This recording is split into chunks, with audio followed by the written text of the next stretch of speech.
அப்போ எடப்பாடிக்கு இந்த உண்மை தெரியும். இதுல நம்ம 20% அதிமுக ஓட்டர்ஸ்குள்ள வந்து சீமான் ஸ்கோர் பண்றாருன்னு எடப்பாடிக்கு தெரியும். அது கில்லிங் சைலன்ஸ் பண்ணிட்டு அதை மறைச்சு கொண்டு போய்வார். விஜய்க்கு ஏன் அதை பற்றி பேசாம இருக்கிறாரு? நீங்க சிஏ எதிர்ப்புன்னு பேசினவங்க சீமான் பேசுற இதை விஜய்க்கு பேசுறதுக்கு ஏன் முதுகெலும்பு இல்லையா? ஏன் விருப்பம் இல்லையா? ஏன் உங்களுக்கு இதை பேசுறதுக்கு நீங்க ஏன் தயங்குறீங்க? நினைக்கிறீங்க குழப்பவாதி விஜய் ஒரு தெளிவான கொள்கை இல்லாதவர். இப்போ அதிமுக விஜய் கூட்டணி வரப்போகுது அப்படின்னு தினமலர்ல ஒரு கவர் ஸ்டோரி எழுதுனதும் அடுத்த நாளே புசி ஆனந்த் கிட்ட இருந்து ஒரு 2 பக்கம் அறிக்கை வந்தது ஒரு ஓராண்டுக்கு முன்னாடி. இப்போ ஒரு 10 நாளா விஜய் வந்து என்டிஏக்குள்ள வரப்போறாருன்ற தகவல் இருந்தும் விஜய் தரப்புல இருந்து ஒரு விதமான மௌனம் தான் இருக்கு. அப்ப ஏதோ ஒரு பேச்சுவார்த்தை அங்க நடக்குது இல்ல, ஒண்ணு இந்த பக்கம் இவங்க விரும்பணும் இல்லைன்னா இவங்க விரும்பணும், இது ஏதோ ஒண்ணு நடக்கிறதுனாலதான் அமைதியா இருக்காங்க.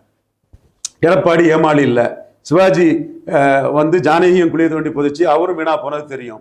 67 விஜய் சிவாஜி இல்ல, அதை நீங்க ஒத்துக்கிறீங்களா?